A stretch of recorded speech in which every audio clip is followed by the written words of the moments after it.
छात्राः सुप्रभातं। प्रातःकालीन वेलायां संस्कृतवादने भवतां सर्वेषां सुस्वागतम्। विगत दिवसेषु मया व्याकरणं पाठितं। व्याकरणे साम्प्रतं हलसन्धिः प्रचलति।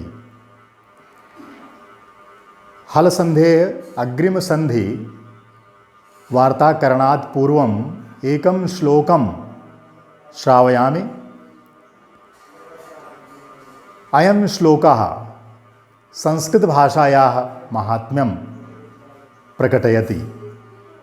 श्लोकः महाकवि भर्तृहरेः अस्ति। नीतिशतके तेन कथितं वाण्याः भाषायाः माहात्म्यं प्रकटयन् केयूरान विभूषयन्ति पुरुषं हारान चन्द्रोज्ज्वला न स्नानं न विलेपनं न कुसुमं नालङ्कृता मूर्धजा वाणेका समलङ्करोति पुरुषं या संस्कृता धार्यते क्षीयन्ते खलु भूषणानि सततं वाग्भूषणं भूषणम्। अस्य श्लोकस्य तात्पर्यम् अस्ति भर्तृहरिकवये कथयति यत् वाणी एव मनुष्यस्य वास्तविक शोभा भवति। अन्य साधनैः या शोभा क्रियते सा नगण्या। सा शोभा क्षीयते केयूरा न विभूषयन्ति पुरुषं हारा न चन्द्रोज्ज्वला। पुरुष की शोभा तरह तरह के आभूषण पहनने से नहीं होती। बहुत ज़्यादा सोने की अंगूठी, सोने की चैन और बहुत सारे आभूषण पहनने से नहीं होती। हार इत्यादि पहनने से नहीं होती। शरीर पर तमाम इत्र चंदन ब्यूटी पार्लर में जा करके सजाने से, सजने से मनुष्य की शोभा वास्तविक नहीं होती। वास्तविक शोभा होती है वाणी से, सुंदर बोली से। जो या संस्कृता धार्यते वाण्येका समलंकरोति पुरुषम। पुरुष को एकमात्र वाणी एव शोभिता करोति। या संस्कृता धार्यते या सुसंस्कृता भवेत्। सुसंस्कृत वाणी एव मनुष्यस्य वास्तविकम् आभूषणम् अस्ति। यः मनुष्यः वाणी वदति, कथयति, सा एव परिचायिका भवति तस्य मनुष्यस्य। जब मनुष्य कोई पहली बार बोलता है तो उस बोलने से ही उसका पूरा व्यक्तित्व आपके सामने आ जाता है, केवल मात्र बोली से। जब तक चुप रहेगा तब तक आप उसके व्यक्तित्व के बारे में नहीं जान सकते। लेकिन जैसे ही उसके मुंह से शब्द निकलते हैं, वाणी निकलती है, तो वाणी ही उस मनुष्य के, उस व्यक्ति के व्यक्तित्व का परिचय करा देती है। जो मनुष्य सुंदर मीठी वाणी बोलता है, प्रिय लगने वाली वाणी बोलता है, सुसंस्कृत वाणी बोलता है, मर्यादित वाणी बोलता है, आपको पता चल जाता है कि मनुष्य कैसा, कितना मर्यादित है, कितना कर्तव्यनिष्ठ है, कितना सुसंस्कृत है। और जिसकी वाणी अमर्यादित होती है वो मनुष्य सुसंस्कृत हो ही नहीं सकता, वो मर्यादित हो ही नहीं सकता। इसलिए वाण्येका समलंकरोति पुरुषं या संस्कृता धार्यते। जो संस्कृत निष्ठ हो, जो सुसंस्कृत भाषा हो। क्षीयन्ते खलु भूषणानि सततम वाग्भूषणम भूषणम। अन्य आभूषण जितने भी हैं ऊपरी, चाहे जितने सुंदर वस्त्र पहने हों, चाहे जितने सुंदर आभूषण पहने हों, सब क्षीयन्ते, सब नष्ट हो जाते हैं। लेकिन वाणी का आभूषण वो कभी नष्ट नहीं होता। कहते हैं ना, अक्षरम ब्रह्म। अक्षर ब्रह्म स्वरूप होता है। जो हम वाणी बोलते हैं वो इस वायुमंडल में हमेशा रहती है। और इसका प्रमाण कहते हैं कि नासा ने भी घोषणा की है कि जो भगवत गीता भगवान कृष्ण ने अर्जुन को संदेश में कही थी, उसके शब्द आज भी वायुमंडल में गूंज रहे होंगे और उसको हम पता लगाएंगे। तो शब्द अविनाशी होता है, वो कभी नष्ट नहीं होता। ये सब जानते हुए भी हम अमर्यादित वाणी बोलते हैं। इस वातावरण में जो प्रदूषण है, वो तमाम तरह के प्रदूषण तो आपने पढ़े हैं, ध्वनि प्रदूषण, वायु प्रदूषण, जल प्रदूषण, मृदा प्रदूषण, लेकिन आपने कभी गौर नहीं किया होगा कि आज कैसी कैसी अमर्यादित वाणी इस दुनिया में बोली जा रही हैं। उनका प्रदूषण कितना इस वायुमंडल में भरा होगा, इसकी आप कल्पना नहीं कर सकते हैं। और उसका प्रभाव जाने अनजाने हमें दिखता है।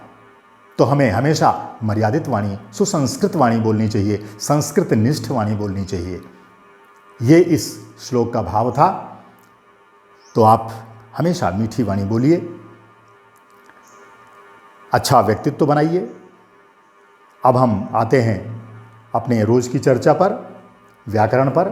व्याकरण में हेह मया पाठितम श्रुत्व संधि विषय। अद्य अहम पाठयामि श्रुत्व संधि विषय। हल संधेय द्वितीया संधि श्रुत्व संधि। अस्य सूत्रम अस्ति स्टुनाष्टुः। स्टुनाष्टुः।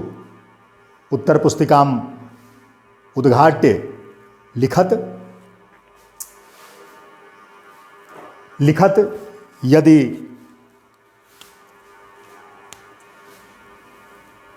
कौन सी संधि है? स्तुत्व।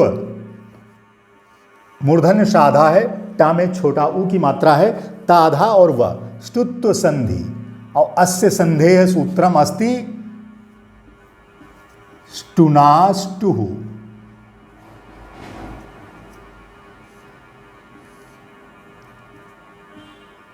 अस्य संधेय सूत्रम अस्ति स्टुनाष्टुः। शुत्व संधि के समान ही ये संधि भी है, थोड़ा सा अंतर है, आपको बहुत जल्दी समझ में आ जाएगी। जैसे शुत्व संधि में आपने पढ़ा था, ठीक जो पहला शब्द उसमें था स्तोह, वही इसमें भी शुरू में लगेगा। वो छिपा हुआ है, इसमें कहा नहीं गया है।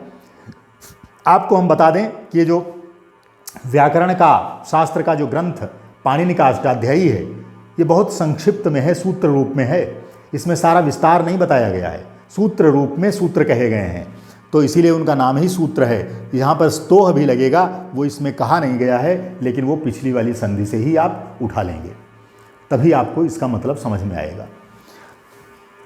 कहने का तात्पर्य यह है, स्तुत्व संधि वहाँ होती है जहाँ पर वही चीज जो स्तुत्व संधि में पढ़ी थी, यदि सकार और तवर्ग के बाद ये मूर्धन्य सकार या टवर्ग का कोई वर्ण आए, तो पहले वाले माने सकार और तवर्ग के स्थान पर यही मूर्धन्य सकार और टवर्ग हो जाता है।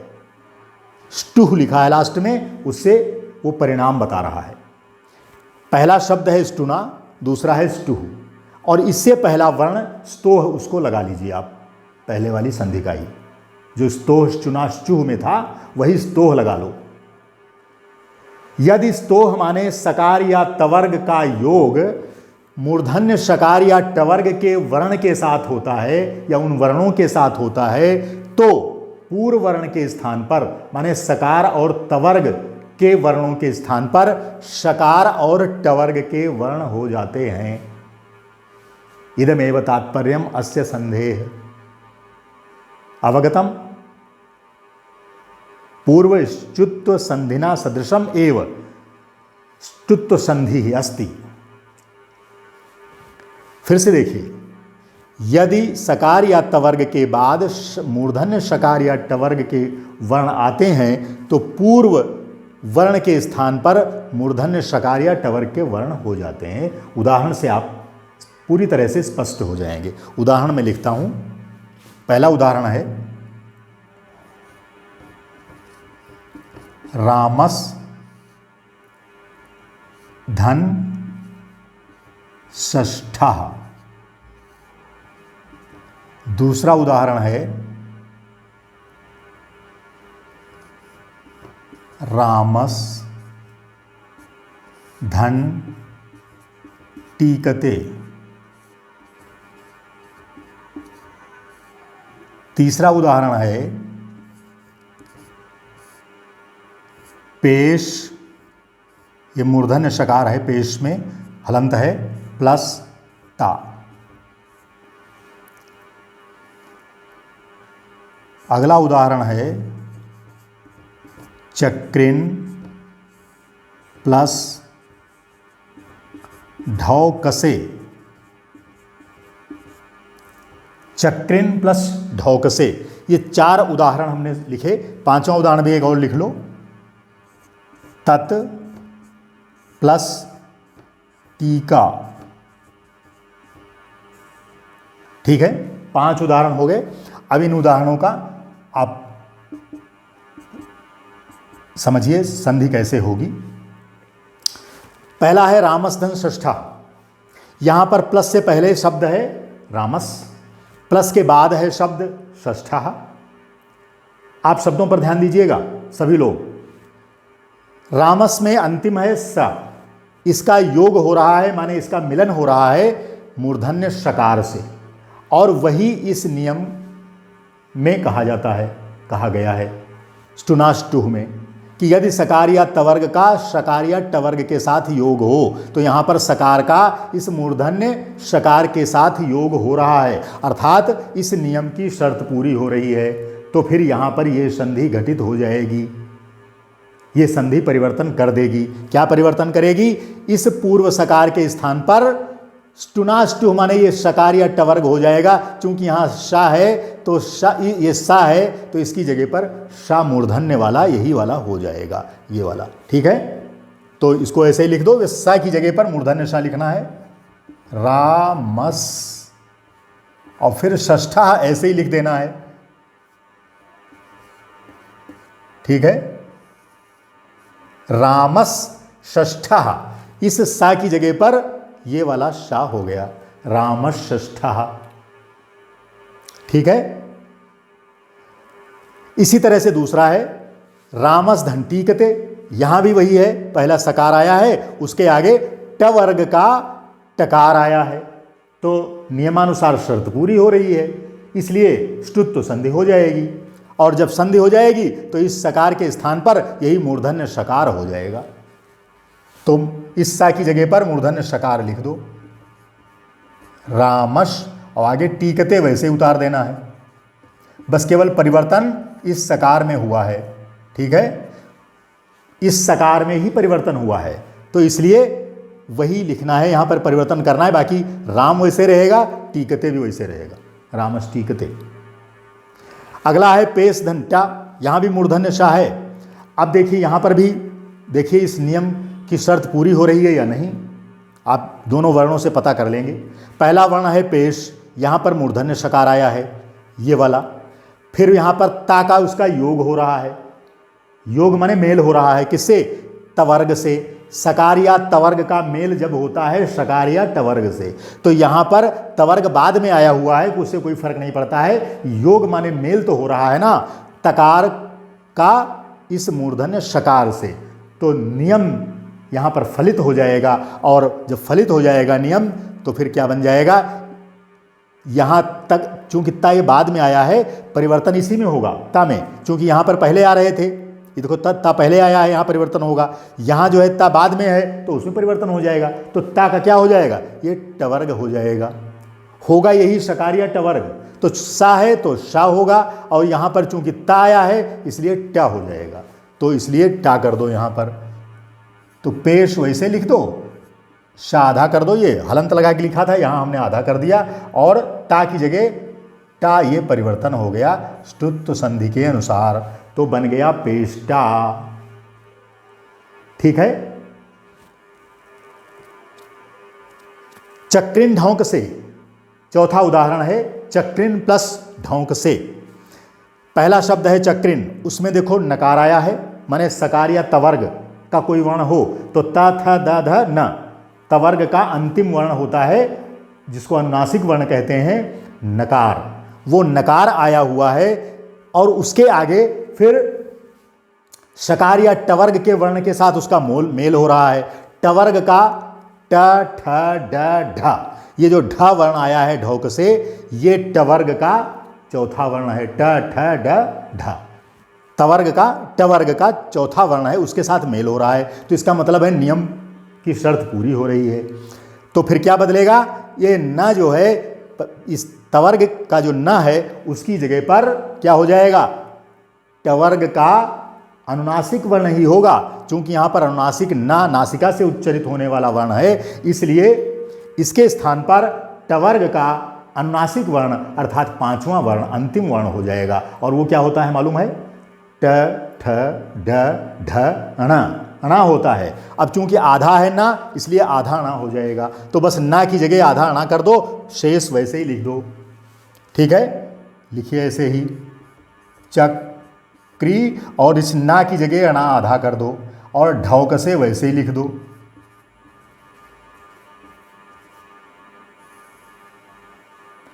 चक्रिन ढौक से, जब हम इसको पढ़ेंगे तो चक्रिन ढौक से, ये भी उच्चारण जो है अनुनासिक वर्ण है, तो वही जो है नासिका से उच्चरित होगा। तो चक्रिन ढौक से बराबर चक्रिन ढौक से, चक्रिन ढौक से। ठीक है, तत् धन टीका पांचवा अंतिम उदाहरण है।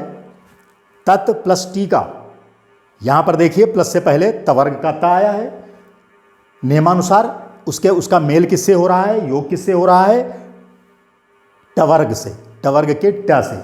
तो नियम शर्त पूरी हो रही है, इसलिए स्तुत्व संधि होकर के इस तवर्ग के स्थान पर टवर्ग ही हो जाएगा। तवर्ग है ना, तो टवर्ग हो जाएगा। श होता तो उसकी जगह मूर्धन्य श होता, लेकिन ता है तो ट हो जाएगा। तो ता की जगह ट आधा लिख दो, चूंकि आधा ता है। तो तट टीका, ठीक है, तट टीका, ट आधा कर दिया हमने। इसको चाहो तो टा हिंदी में जो हम लोग लिखते हैं तो दूसरी तरह से भी लिख लेते हैं ना, तो वैसे भी लिख सकते हैं। कैसे लिखते हैं मालूम है, टा और टा ये बनाया, और इसी में एक टा और लगा दो ये, और बड़ी की मात्रा लगा दो, तो तट टीका ऐसे भी लिख सकते हो। और चाहे संस्कृत के हिसाब से टा में हलंत लगा करके, संस्कृत ने बड़ी सुविधा की है, उसमें कोई एक वो करना नहीं है। टा आराम से टा बनाइए, उसमें हलंत लगाइए, आधा हो गया। उसको एक दूसरे के ऊपर या जो है वो करने की चढ़ाने की जरूरत नहीं है। तो तट टीका बन गया, तत् प्लस टीका बराबर तट टीका। ठीक है, तट टीका माने उसका टीका, तत् उसका टीका। चक्रिन ढौक से का मतलब होता है हे चक्रधारी तुम जाते हो, ढौक से माने जाते हो, चक्रिन माने चक्रधारी, जो चक्रधारी भगवान विष्णु, चक्रधारी भगवान कृष्ण। पेष्टा, पेष्टा का मतलब होता है पीसने वाला, पेश धातु होती है ना। फिर है रामस्टीकते, रामस्टीकते माने राम का, टीकते माने जाता है, राम जाता है। और रामषष्ठा माने राम का छठा, यह राम जो है वो छठा है, षष्ठा माने छठा। तो ये 5 उदाहरणों के द्वारा हमने स्तुत्व संधि आपको बता दी। समझ गए होंगे। कोई बच्चा जिसको समझ में नहीं आया हाथ खड़ा करिए, बोलिए निसंकोच। सबको समझ में आ गया है, बोल सकते हैं आप इसको घर में ज़रूर पढ़िएगा। और इसके साथ ही आप अपनी पाठ्य पुस्तक में, ठीक है, अगर आप इंटर में हैं तो इंटर के पाठ्य पुस्तक में देखिएगा, आपको इन सब के उदाहरण मिलेंगे। कोई ऐसी संधि नहीं है जिसके उदाहरण आपको न मिले, हर पाठ में मिलेंगे। तो उनको आप सर्च करिए, छांटिए, छांट करके उनका आप विग्रह करिए। ठीक है, अगर विग्रह है तो उसको मिलाइए, संधि करिए, तो इससे आपकी प्रैक्टिस हो जाएगी। जितनी भी संधियाँ हम पढ़ा रहे हैं इनके आपको बहुतायत में उदाहरण आपकी पाठ्य पुस्तकों में मिल जाएंगे। और जब तक आप घर पे काम नहीं करेंगे तब तक सफलता नहीं मिल सकती आपको। इस समय तो आपके पास समय है, स्कूल कॉलेज सब बंद हैं।